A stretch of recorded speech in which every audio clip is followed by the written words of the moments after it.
Hello, new vocalists, or those returning to singing after a hiatus or something to that effect. My name is Jeff Rolka. I want to thank you for checking out my video.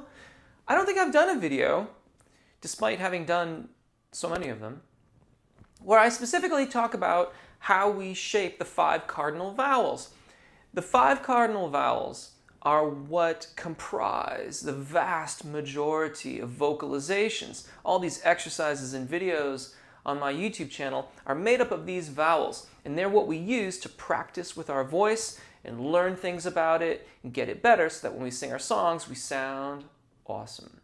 So we're going to go through the formation of the 5 cardinal vowels in this video.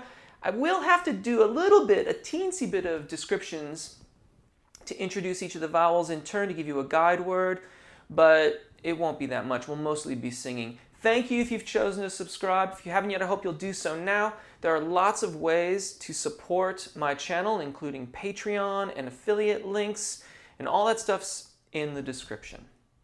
So, we're going to start from, the organization of the vowels is from narrow forward focusing through the sort of wider vowels to the narrow rearward focusing vowels.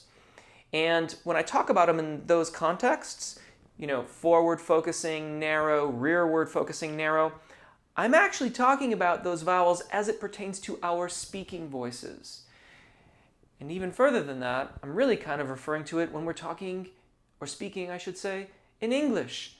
And beyond that, we even need to give some consideration to regional dialects and regional differences in the way that words are pronounced. So I happen to have grown up in the Midwest, but I moved to California for a long time, and I lived in England for 4 years, and I came back to California, and that has an impact on how I articulate my vowels. So you will have to assess how you are speaking these vowels in order to understand how to use the guide words and get them to align properly.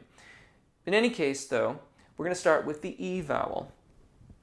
And this is for all voices. If it's a little too low to start, just wait a moment, get in when you can, get out if it gets too high, though I'm going to stick to a pretty narrow range here. We, as in we, W-E, with a long, it would have like an E with a long thing over it. Now in the IPA, or International Phonetic Alphabet, that vowel sound is represented as an I. So just in case there's any confusion around that, and we're going to do them all short. We,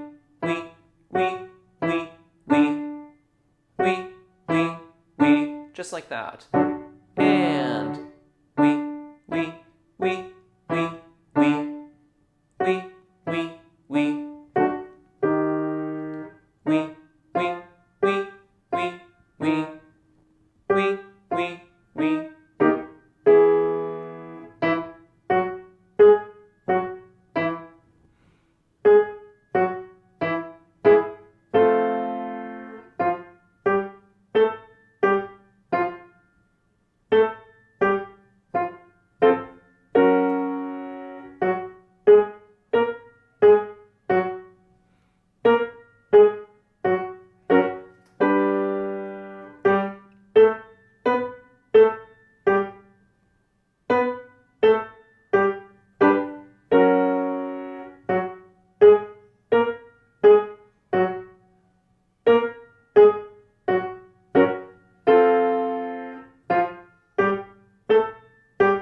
Now, we're going to go from the E vowel to the other end of the spectrum, to oo. This often looks like, the way that we would learn to pronounce it was U, Y-O-U. But in the International Phonetic Alphabet, this looks like the letter U. And we're going to sing U, U, U, U, U, U, U, U. And U, U, U, U, U, U, U, U. U,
Now, we're going to bounce back to the E vowel and its forward-focusing counterparts. And we're moving towards this middle where the vowels in our speaking voices are much wider.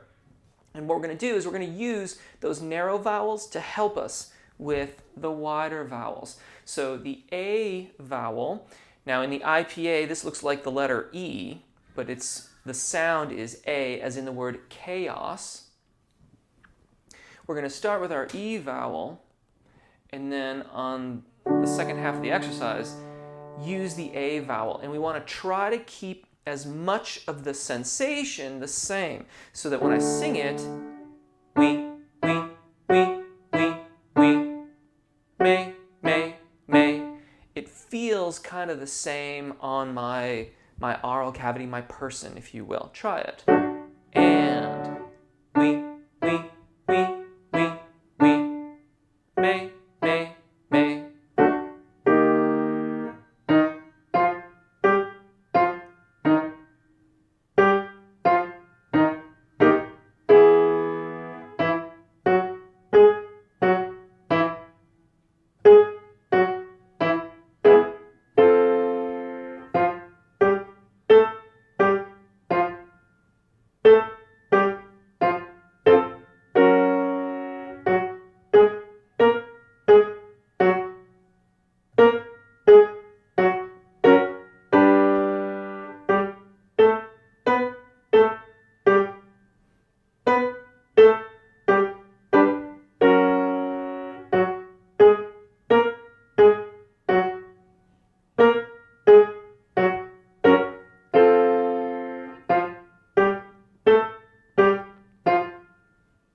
And now we're going to do the final forward-focusing vowel, which is ah. Ultimately, we want to get them so that we can sing them in a row, but we're going to use the E vowel again.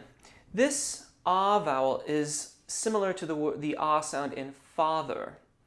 And this vowel does look like an A, but it's ah. For some English speakers, tomato will also be a very close approximation of that vowel sound. But similarly, we want to try and have the picture be as similar as we can from the E to the ah. Here, the rear of the tongue will want to move quite a lot. So when you change from one to the next, we, ma. Be conscious of that rear tongue, the rear of your tongue in the oral cavity. And if you get an ma, where it sounds more like an sound, remind yourself of the guide word, father, tomato, and try and have more of that sound when you do it. The E vowel, the shape and feel of the E, is meant to guide you. Try it with me. And we, ma.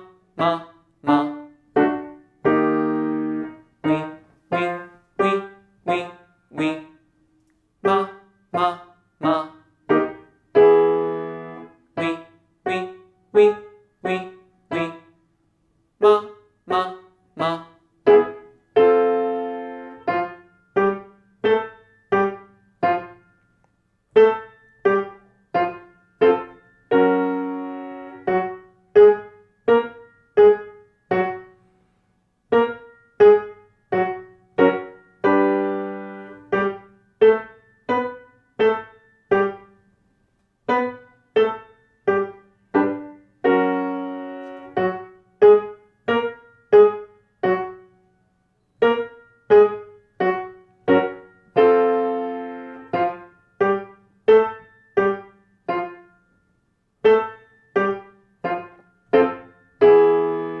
And now, oh, no, as in the word no, N-O. In the IPA, International Phonetic Alphabet, this is an O, looks like an O. We're going to use oo, however, to get us into it. So, you, no, no, no. It will, similar to ah, tend towards that sound, no, no, no, but not nearly so much. The more typical for the o vowel is that it falls back too much, so you're kind of no, no, no. And we want to avoid that as well. If your oo vowel is similar to your e, you, no, no, no. Try to keep the physical sensations the same and keep the o vowel in that same space. Let's sing it. And you, no, no, no.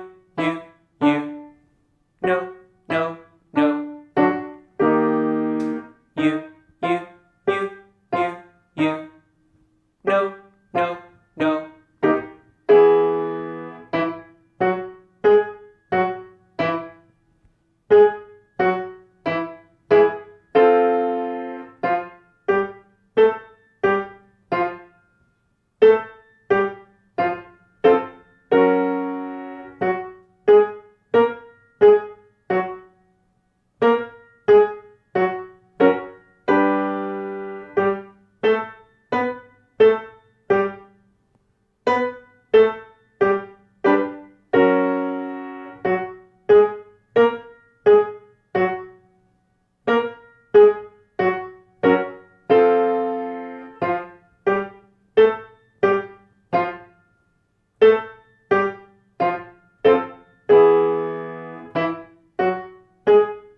It occurs to me that we should also do e and oo together in this exercise, because ultimately we want all of these 5 cardinal vowels to work together, that they have a similar resonance and similar responses across the ranges of our voices. And so at some point you have to reconcile those differences between what would typically want to be feeling so far forward in our speaking voices and something that would want to feel so far back. So let's do we, you.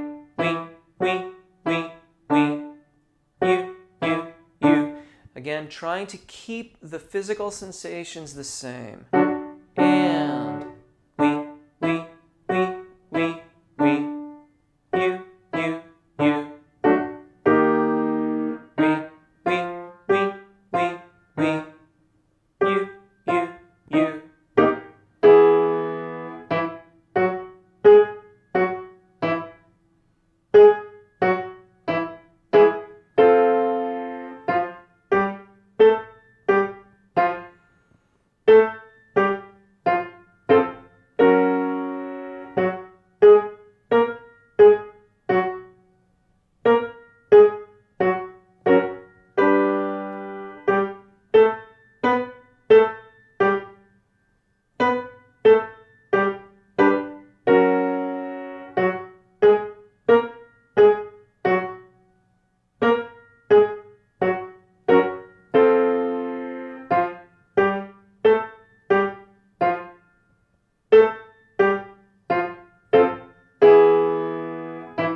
And there you go.